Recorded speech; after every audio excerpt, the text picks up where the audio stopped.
The oppressive hush of the planet Sereth enveloped Mason as he chipped away at a crust of obsidian-hued lichen from a jagged outcrop, each scrape echoing in the thick, heavy air. Every motion of the chisel sent a shiver up his arm, and inside his helmet, the faintest vibration thrummed against his skull. His visor scrolled lines of data, pH levels, extremophile viability, trace elements, information that blurred into monotony. Another extremophile, another line in a report, another day as a replaceable cog in the vast machinery of interstellar research. Mason straightened, his muscles protesting under the crushing gravity, and gazed across the barren landscape. Sereth's surface was a bruised tapestry of basalt and dust, the horizon sloping away into silence. The silver research shelter crouched at the base of the ravine, a drop of mercury amid black stone.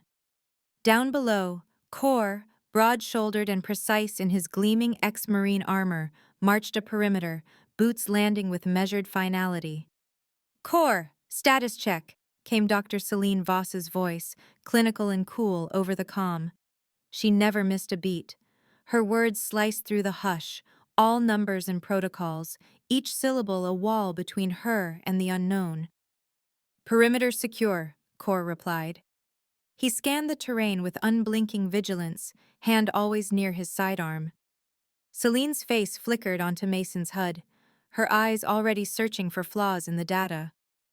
"Mason, do you have the lichen sample?" "We need to log the sequence before sundown." "On it," Mason muttered, stowing the crust in a sample tube. His heart was heavy, weighed down not just by gravity, but by the realization that adventure had curdled into routine. He had chased the unknown across a dozen worlds, but now, cataloging life on lifeless stones, he felt like little more than a drone. Suddenly, his scanner blipped. An errant spike. A pulse, delicate but unmistakable, from somewhere north. Mason frowned. Energy signatures this deep in Sereth's crust were rare.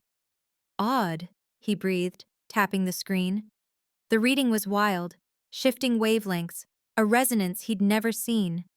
Protocol said to call it in, to wait for backup. But as he glanced toward the north, a hush pressed in, heavier than before. Something in the stillness beckoned, a flicker of anticipation, like the moment before a storm breaks. He veered off course, feet crunching over gravel, each step an act of quiet rebellion. The scanner's hum grew louder, a mournful song that seemed to vibrate through his bones. He wound his way through the ravine, breath quickening, the air thick with secrets. The passage narrowed, black stone rising around him like cathedral walls. The resonance deepened, not just a sound but a feeling, a grief that prickled at his skin. He rounded a bend and stopped dead. There, shrouded in shadow, towered a figure, 3 stories tall, carved from Sereth's own basalt. A woman, armored and proud, her face etched with anguish so profound that it stole the breath from Mason's lungs. Petrified alien flora clung to her, fossilized blooms and fronds tracing patterns over her chestplate and limbs, their colors faded to ashen memory. He stepped closer, compelled by a force he couldn't name. The woman's eyes, though stone, seemed to plead for something. The sadness radiating from her was nearly tangible. Mason reached out, fingertips trembling, but stopped just short. "Mason, report!" Kor's voice crackled through the comm, sharp and insistent. "You've gone dark. Respond." He startled, pulse thumping. You need to see this. North Ravine, now." Minutes later, Kor arrived first, weapon drawn, eyes flicking over every shadow. "Statue," he grunted, after a perfunctory sweep. "Nothing on thermal, no hostiles. Looks old as hell, but harmless." Dr. Voss appeared, her hair caught in a tight knot, lab coat snapping in the faint breeze. She circled the monument with a scanner, all business. "Remarkable geological oddity. The flora's fossilization is unlike anything I've cataloged. Possible rapid mineralization event. I'll run an analysis." "That's all?" Mason asked, unable to mask his frustration. Celine's gaze was cool, detached. It's stone, Mason, nothing more. But he couldn't leave. Not yet. The others packed up as dusk fell, Kor offering a last, skeptical glance. Don't stay too long, he said. Call if you see anything. I'll be fine, Mason replied. The ravine emptied, and the silence returned, deeper than before. He lingered, watching the statue's face shift beneath the silvered starlight. Her sorrow called to his own. On impulse, Mason released his helmet seals. The air bit cold against his skin. He stepped close, heart hammering. You're not just stone, he whispered, and before he could second-guess himself, he pressed his lips to the statues. The ground shuddered beneath his feet.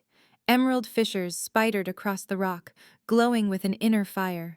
Mason stumbled back as the stony shell fractured and fell away, chunks slamming into the ground, revealing flesh of living, luminous blue beneath. Two golden eyes, ancient and fierce, snapped open, burning into him. Every comm in the camp blared with a single voice, her voice, resonant and inhuman, ringing with the echo of lost millennia. The era of humankind is over. And Mason knew, as her gaze locked with his, that nothing on Sereth, or anywhere, would ever be the same. Panic erupted. The comms, so recently filled with routine check-ins and dry data, now crackled with shouts and alarms. Kor's voice cut through the chaos, hard-edged and commanding. All teams, defensive formation. Mason, get clear. Repeat, fall back now. Celine Voss's exclamation overlapped, her tone climbing past clinical. Massive energy surge, unprecedented. The readings are off the scale. Kor, we need to... Mason, are you seeing this? Her breath hitched, data forgotten in the avalanche of the impossible. But Mason was motionless, transfixed, caught in the gaze of the colossus he had awakened. She stood taller than the shelter, her newly revealed blue skin luminous in the alien starlight. Plates of fossil-veined armor shifted over her form with regal grace, every movement impossibly fluid for a being so vast. She ignored the shouted orders, the scramble of footsteps behind Mason, her golden eyes fixed on him alone. It was as if an invisible thread stretched between them, unbreakable, shimmering in the air. Mason's heart pounded, a staccato drum of awe and fear. Yet it wasn't terror that rooted him, it was something else, a compulsion deeper than instinct, a resonance that hummed in his bones. He stepped forward, slow, almost reverent, as though approaching a living myth. The comms barked again. Mason, get back! Kor's boots scraped over basalt as he positioned himself between Mason and the Colossus, sidearm drawn, voice raw with urgency. I said retreat! Now! But Mason barely heard him. In his mind, her words echoed, unspoken, yet undeniable. Near, your chaos steadies me. He staggered, breath hitching, the meaning blooming in his consciousness. She drew stability from him, from the wild, unpredictable spark of his humanity. His presence anchored her, where the stony silence of eons had only deepened her sorrow. Kor lunged to grab Mason's shoulder, but Mason shook him off, eyes locked on the giantess. It's all right, he whispered, more to himself than anyone else. She's not going to hurt us. The Colossus, no, not just a statue but a woman, extended one immense hand. Her fingers, three-jointed and elegant despite their scale, hovered near Mason's face. He flinched, but she moved with infinite care, the tip of one finger brushing his cheek. The touch was impossibly gentle, sending a jolt of electricity through him. It was like standing in the eye of a cosmic storm, danger all around, but inside, utter calm. For a breathless moment, her consciousness swept against his, a flickering presence at the edge of his thoughts. He felt her sifting through his memories, tasting his wonder, his empathy, his sorrow at the universe's endless loneliness. He did not resist. She spoke, her voice a resonance that filled the ravine and thrummed in Mason's chest. Your name, she intoned, each syllable vibrating through the stone. Tell me. He swallowed, voice ragged but clear. Mason. I'm Mason. She repeated it, the name transformed in her mouth, thunder and velvet. Mason. It was as if she savored the sound, tasting the idea of him, anchoring herself to the word. Cor backed away, weapon shaking. Celine, what's happening? Is it hostile? Celine's eyes were wide behind her visor, her usual detachment dissolved by awe. I don't think so. She's interacting. Mason, can you communicate with her? Mason nodded, never breaking eye contact. She understands. She's not attacking. The giantess lowered herself, one knee sinking into the basalt, bringing her face closer. I am Lyra, she said, the name rolling like distant thunder. Sentinel of this world, you woke me. He felt her sorrow, old and fathomless, settling over them like a shroud. Her focus was on him alone, the others mere shadows at the edge of her awareness. Cor motioned for Celine to fall back. We need a perimeter. Voss, with me, set up containment.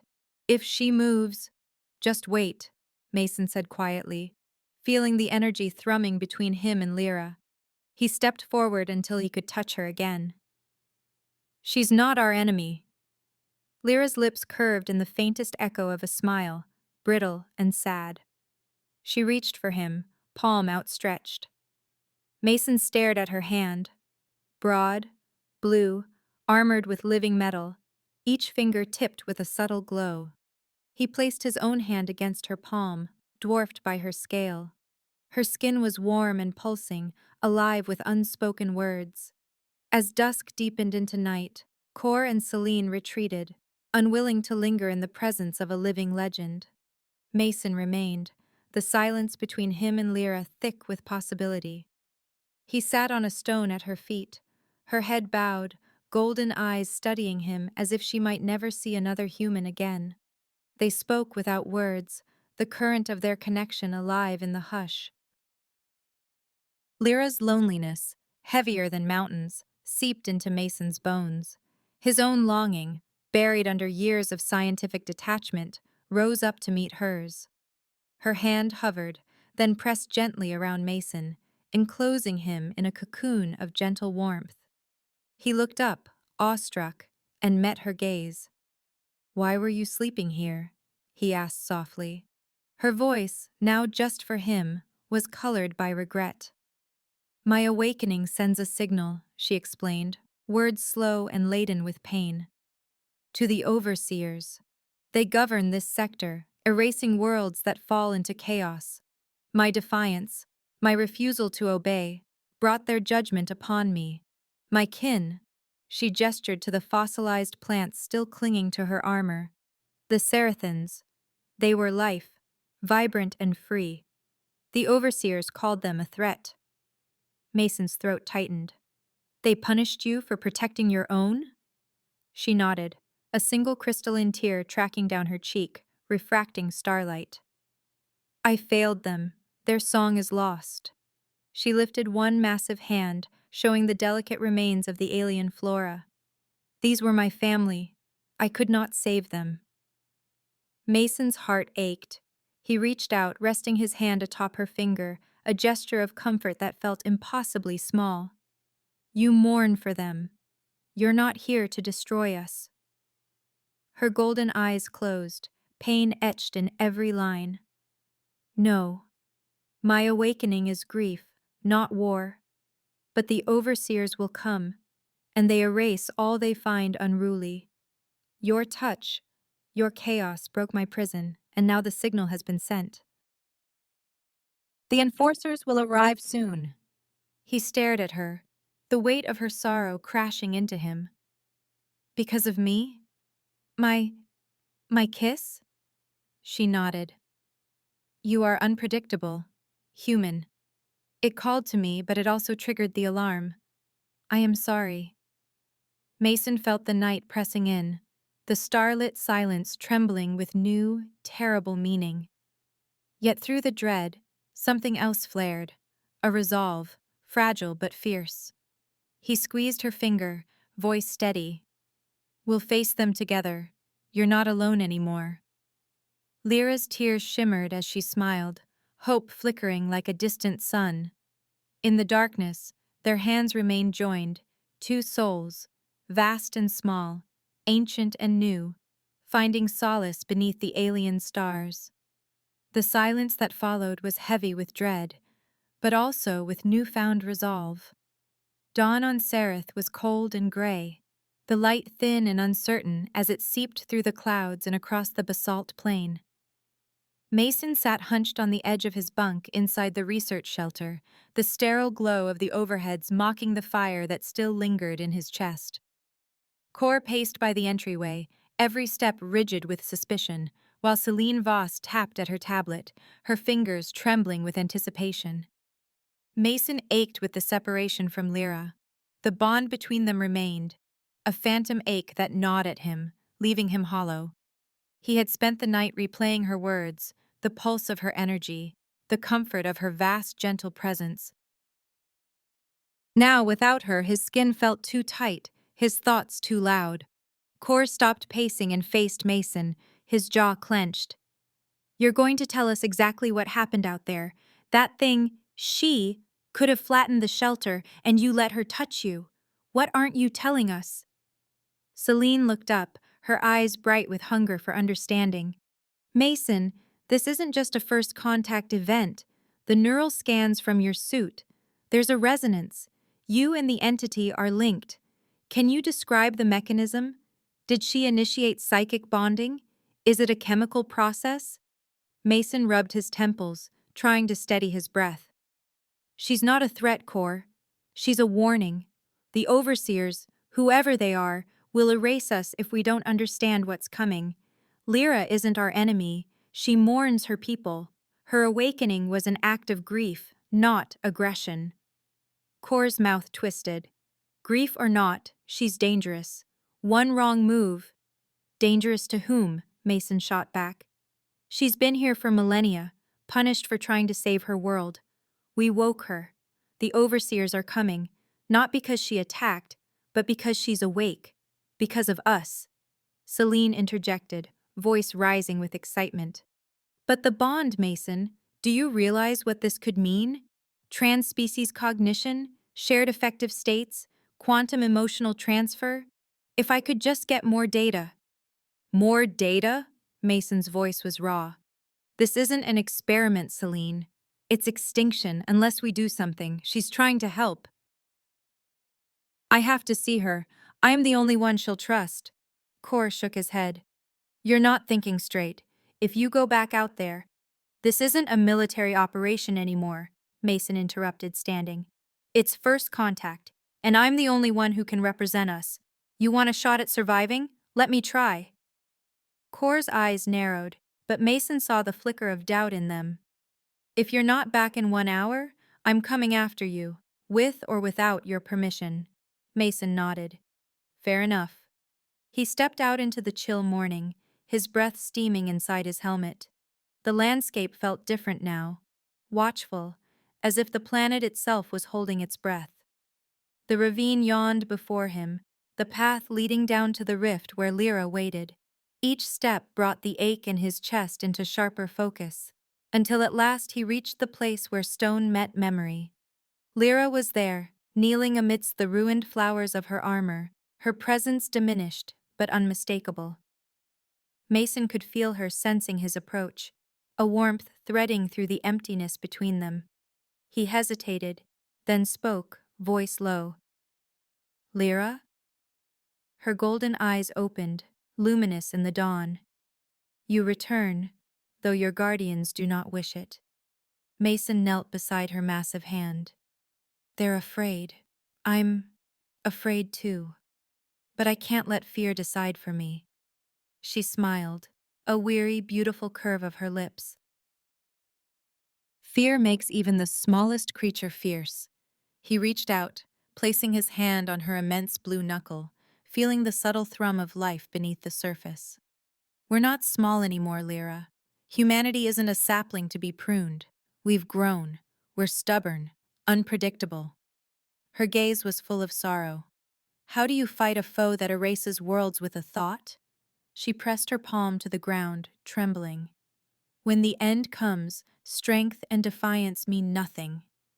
Mason saw the tremor in her, the guilt and dread that haunted her every word. He squeezed her knuckle with fierce loyalty.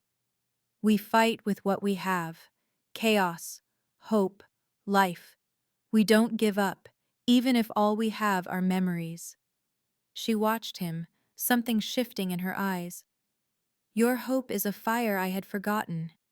She touched his cheek, the gesture impossibly gentle. Thank you. Suddenly, a piercing shriek split the air, sharp as broken glass. Mason jerked back as a metallic form descended from the sky. A probe, faceted and gleaming, its many lenses spinning. It hovered above them, beams of cold light scanning the ravine, the shelter, Lyra, and Mason himself. Lyra's body stiffened. A judge, she said, voice darkening. It assesses threat level. Any move, any inaction, leads to destruction. There is no path but doom, a perfect trap. Core's frantic voice blared over Mason's comm. Probe inbound. Mason, get clear. Celine's readings are, God, it's like nothing I've seen. Mason, respond. Mason's mind raced. He stared up at the probe, seeing his reflection in its merciless gaze. There's always another path, he murmured. What if we show it something it can't classify? Lyra turned to him, uncertain. It records only binaries, threat or not, action or inaction. Then overwhelm it, Mason urged. Give it memories, life it can't process. All the chaos, the beauty, the wildness of Sereth and your people, let it choke on what it can't understand. Lyra's golden eyes widened. For a heartbeat she hesitated, then closed them. A pulse radiated outward, an invisible wave that shimmered through the ravine. Suddenly the air bloomed with ghosts, spectral seraphins dancing in ancient jungles, phantom vines curling through unseen canopies, flowers blooming in riotous color, their scents and songs weaving through the air. Mason staggered, overwhelmed by the intensity, the joy, the sorrow, the cacophony of a world lost. The probe whirred, beams twitching as it tried to catalog, to measure, to contain. Its lights flickered, its hum rising to a shrill whine. Mason watched as it stuttered, caught in the storm of impossible data. Too much beauty, too much chaos. With a final, strangled shriek, the probe shorted out, smoke spilling from its seams, and crashed to the ground. Lyra slumped, drained, the glow in her skin dimming. Mason reached for her, feeling her weakness through their bond. Lyra, she managed a tired smile. Your vitality sustains me. But the probe was only the first. The overseers will send an arbiter. The true test is yet to come. Mason held her hand, fierce resolve in his eyes. We'll face it together. This victory, this moment, it's a start. Lyra's eyes shone, hope trembling behind exhaustion. You and I, unpredictable, unclassifiable. That is our weapon, not force, not destruction, but creation, memory, chaos. Mason nodded, feeling her strength return through their shared bond. In the silence that followed, the weight of what they had done settled around them, a single shining moment against the tide. He understood now. Hope lay not in weapons, but in the creative unpredictability he and Lyra shared. The struggle was only beginning, but for the first time since Sereth's dawn, there was a reason to believe it might not end in silence. The Arbiter arrived as no vessel, no thunderous descent from the heavens. Instead, the air above Sereth split open, a wound in the sky itself, jagged and humming with impossible energy. Light poured through, shifting from indigo to gold to sickly green. From the rift drifted a being of shifting facets, each plane reflecting a different dimension, its voice a resonance that made Mason's teeth ache. Lyra staggered as the Arbiter's presence pressed down, her armor dulling, eyes dimming. The Overseer's voice rang through every mind and machine in the ravine. cold and absolute. Sentinel Lyra, defective. Humanity, anomaly. This world's fate will be decided by trial. Human, you are chosen as proxy. Mason had no time to protest. The world convulsed, and reality itself bent. Colors blurred, gravity twisted. He stumbled and fell, the planet dissolving beneath his feet. He landed hard, lungs knocked empty. When he opened his eyes, he was somewhere utterly alien. A vast enclosure walled with iridescent energy, neither forest nor desert nor sea, but an impossible ecosystem, swamps, jagged rocks, trees with roots that burrowed through the air, all woven together in a living, hostile tapestry. Across the enclosure, Lyra was trapped in a cage of latticework light, her form shrunken, power suppressed, yet her gaze never left Mason. Their bond thinned but endured, a strand of warmth and love threading through the distance. The Arbiter's voice, neither near nor far, thundered again. Violence and technology, obsolete, survive and be judged. Something rustled in the undergrowth. Mason's hand flew to his belt, but his tools were dead weights, scanner shorted, plasma cutter cold. Even his survival knife crumbled to dust at his touch.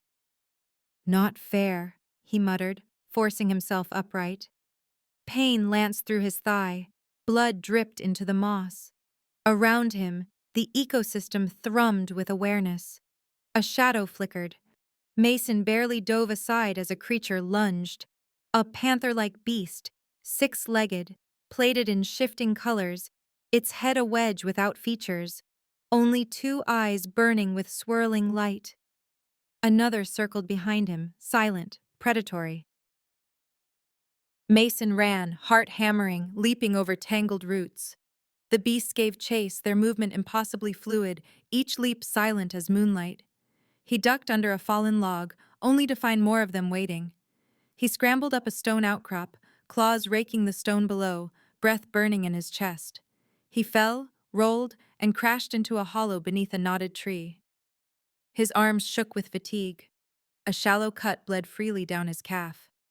He pressed his back to the cool trunk and tried not to sob. In the hush, Lyra's presence flickered at the edge of his mind, a balm of warmth and sorrow. "Survive," she urged, her love wrapping him like a blanket. "I am with you, always." Mason pressed his palm to the moss, closing his eyes. He was not a soldier, not a killer. He was a botanist. That was his strength. He forced himself to observe. The panther beasts circled, but never stepped on a certain patch of gray-green moss. When one brushed a purple fungus, it recoiled, sneezing violently. The tentacled vines that hung from the trees twisted away from anything smeared with sap from a certain flower. The air was thick with scent, messages, warnings, boundaries. The Arbiter expected violence or tools, but this was not a test of strength. Mason's mind worked furiously. He scraped purple fungus into a paste, mixed it with sap and dirt, and rubbed it over his arms and legs, adding a few drops of his own sweat. He broke off a chunk of the gray-green moss and tucked it into his collar. The next time the beasts approached, he rose to his feet, arms out, and let the scent waft toward them. They paused, uncertain. One snuffled at his leg, then turned away, confused, its muscles tensed but not attacking. Another licked the air, then prowled into the undergrowth. Mason exhaled, not daring to move. He broke a stalk of the fungus and smeared it on the rocks, marking a wide circle around himself. He mimicked the scents and signs he'd seen throughout the enclosure, sending a message. "I am not prey. I am part of this world." Minutes stretched. The panther creatures melted back into the shadows, watching him but no longer hunting. The vines withdrew. The trees hummed with quiet approval. Mason felt his heartbeat slow, exhaustion overtaking him, but he kept moving, never straying from his newfound identity within the system. The enclosure began to tremble. The energy walls flickered, the cage around Lyra dissolving. She surged to her feet, calling his name in a voice full of pride and hope. The alien sky unraveled above them, the ecosystem dissolved into shimmering light. Mason was thrust back into the ravine. The rift glowed with the aftermath of the Arbiter's trial. The Overseer's form shimmered overhead, facets spinning wildly. Assessment: unresolved. Proxy solution unclassifiable. This world remains under scrutiny. The wound in the sky shivered, then closed, leaving only silence and a faint tang of ozone. Lyra broke free, her armor flaring with light. She rushed to Mason's side, kneeling so her immense hands could lift him with infinite care. He sagged into her palm, battered and bloodied, but alive. Her golden eyes were radiant, overflowing with pride and affection. "You did not fight," she whispered, voice shaking with emotion. "You became the world. You survived as yourself." He smiled, tears burning his eyes. "I remembered what you told me. Chaos, life, hope. That's how we win." She cradled him to her chest, her warmth flooding his tired limbs. Kor and Voss stood at the shelter's edge, watching, awestruck and silent. Lyra stroked Mason's hair with a tenderness that belied her immense strength. Their embrace, a sentinel and a man, partners and equals, cemented a bond that no overseer could classify. The threat had not vanished, but something new had begun. Together they faced the dawn, ready for whatever trial the universe might send next. News of the trial's outcome spread through the human camp like wildfire, igniting confusion, relief, and awe in equal measure. Kor and Voss, once so certain in their roles as protector and scientist, found themselves adrift in this new reality. Kor's usual ironclad authority softened with uncertainty, while Voss's hunger for data was tempered by a newfound humility. Both now deferred to Mason, whose actions had not only preserved the mission, but for now, secured humanity's place on Sereth. The perimeter alarms lay silent. The comms, once filled with clipped military reports or bursts of scientific jargon, now crackled only with the quiet voices of a crew reeling from the impossible. Mason became a living legend among them, not just the botanist who survived the Arbiter's trial, but the one who had somehow made peace with the Colossus in the rift. Yet Mason spent little time basking in their reverence. Most hours he slipped away from the shelter, drawn to the rift where Lyra waited, her form bathed in the amber and violet glow of alien starlight. In the hush between them, the bond that had begun with a kiss deepened and flourished. Seated on a boulder, Mason looked up at her. Lyra, sentinel of Sereth, once a monument of grief, now a living, breathing soul who listened with rapt attention. Her immense figure reclined among petrified vines and fossil flowers, yet her presence was as gentle as the night wind. "Tell me another," she said, her golden eyes bright with wonder. Mason grinned, thumbing his datapad. "This one's from Earth, a song my grandmother used to play. Listen." He tapped the controls, and the first notes of an old blues melody drifted out, soft, weathered, filled with longing and hope. Lyra closed her eyes. The music, ragged and raw, washed over her. "It is chaos," she murmured, each note breaking away from the last, never certain, always yearning. "Is all human art like this?" He laughed. "The best of it, yeah. Chaos, yearning, joy, sorrow. We put all the messiness of life into it. I think it's how we remember that we're alive." "Show me more," she pleaded. Her voice, though deep, was colored by something vulnerable, an ache for beauty. He did. Mason filled the hours sharing poetry, fragments of memory, images of swirling paint and dancing light. He recited lines from Shakespeare, Neruda, and voices unknown to history. Lyra listened to it all, the jagged sonnets, the wild brushstrokes, the laughter in a photograph of children splashing in rain. She wept at a painting of a ruined city blooming with flowers. She gasped at a dance, two bodies moving as one in defiance of gravity. In return, Lyra opened the gates of her memory, gifting Mason visions of the Sarathan civilization. She showed him their radiant cities, towers woven from living crystal, rivers that sang with the touch of the wind. He saw the Sarathans themselves, slender, blue-skinned beings, luminous and playful, moving in patterns of color and scent. She taught him the symphony of their world, how 100 voices would blend into a chord that resonated through the stones, how fields would bloom in answer to song, how, at dusk, the sky would fill with great auroras as the cities sent their dreams to the stars. One evening, as Lyra traced the patterns of those vanished lights across the darkening sky, she sighed. We believed the overseers would never come for us. We thought beauty and creativity would be our shield. But they saw only the threat of difference.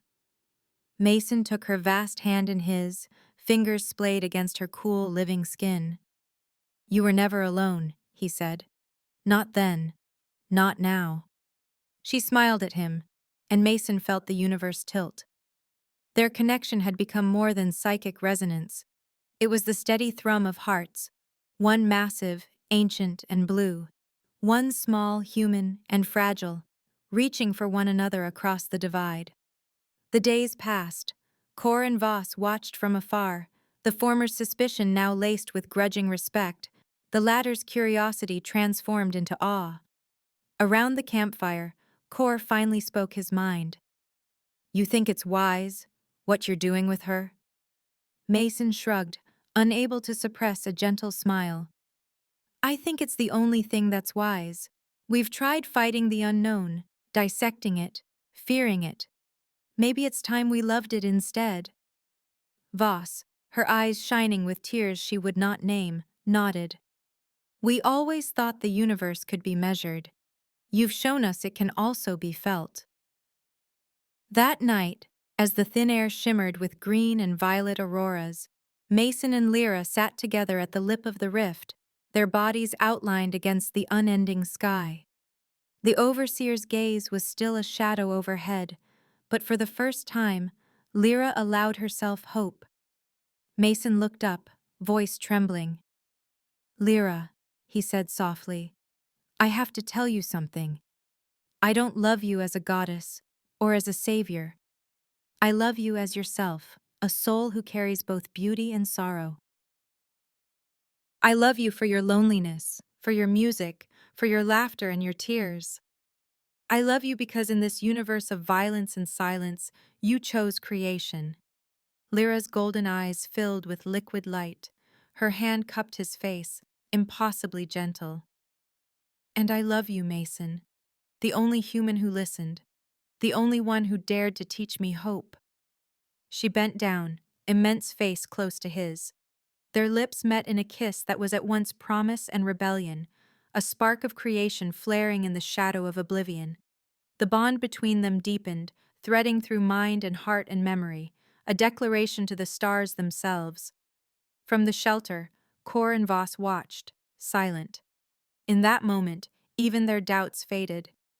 The sight of man and sentinel, joined by love and hope, became a beacon, a living testament that chaos and emotion could reshape fate itself. In the days that followed, Mason and Lyra's love grew bolder, stronger. They moved through the camp hand in hand, her enormous fingers curled protectively around him, his laughter echoing in the ravine.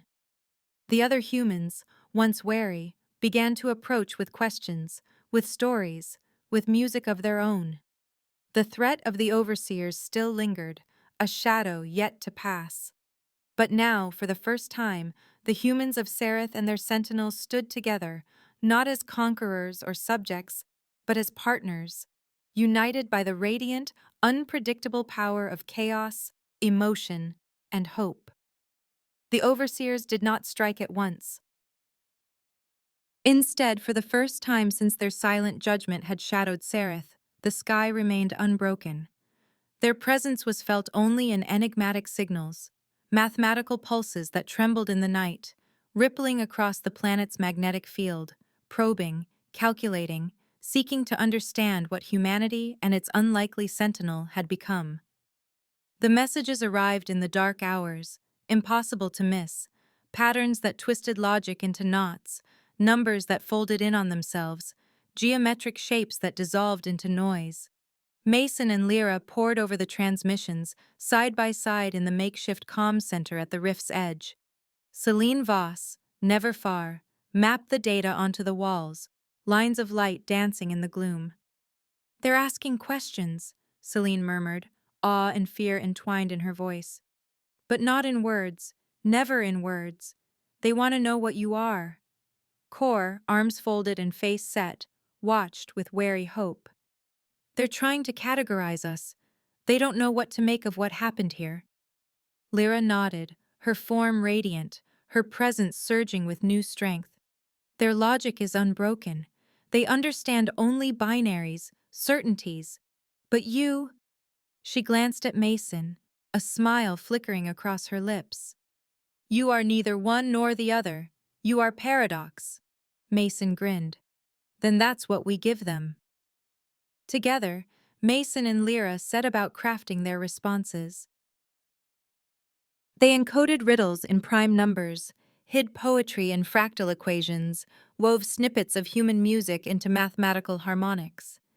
Each message was a contradiction, an answer that was also a question, a pattern that shimmered with ambiguity. Mason set Turing's paradox into a melody, played on frequencies only a machine mind could decipher. Lyra shaped memories of Seraphin symphonies into bursts of color and sound, impossible to reduce to algorithmic logic. Night after night, they transmitted their creations, each response a dance along the edge of chaos and order. The overseers hesitated. Their signals grew more complex, slower, as if they were thinking, struggling to fit this new anomaly into their ancient schema.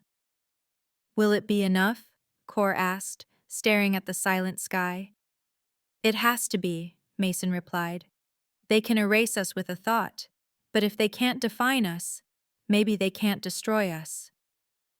Lyra's hand settled gently over his. "You are teaching them uncertainty. You are teaching them to wonder. That is a kind of shield." With each passing day, Lyra's power grew. The bond she shared with Mason deepened, threads of thought and emotion weaving through their minds. When she touched him, he felt her memories, cities lost and found, the taste of starlight, the hum of 1,000 voices in harmony.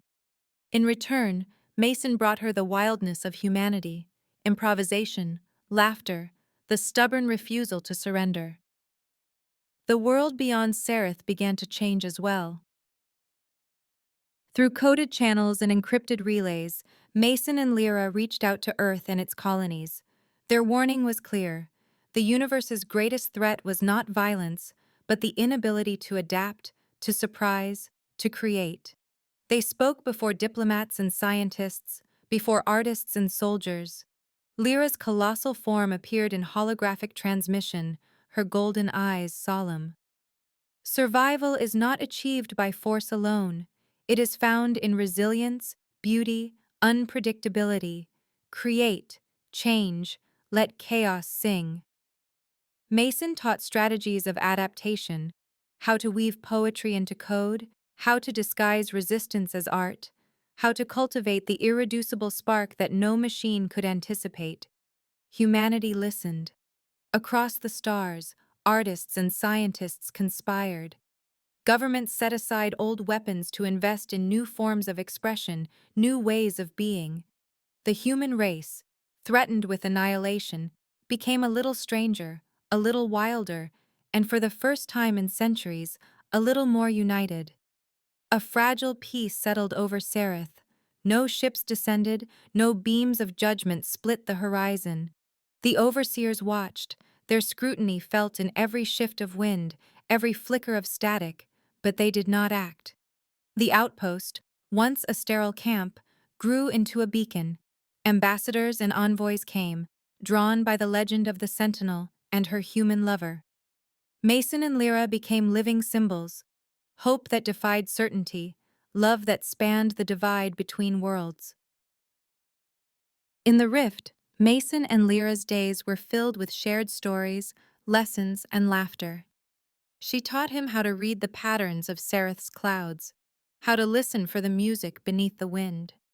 He brought her human art, paintings projected on the walls of the shelter, the sound of jazz at sunrise, a child's drawing scanned and sent across light years.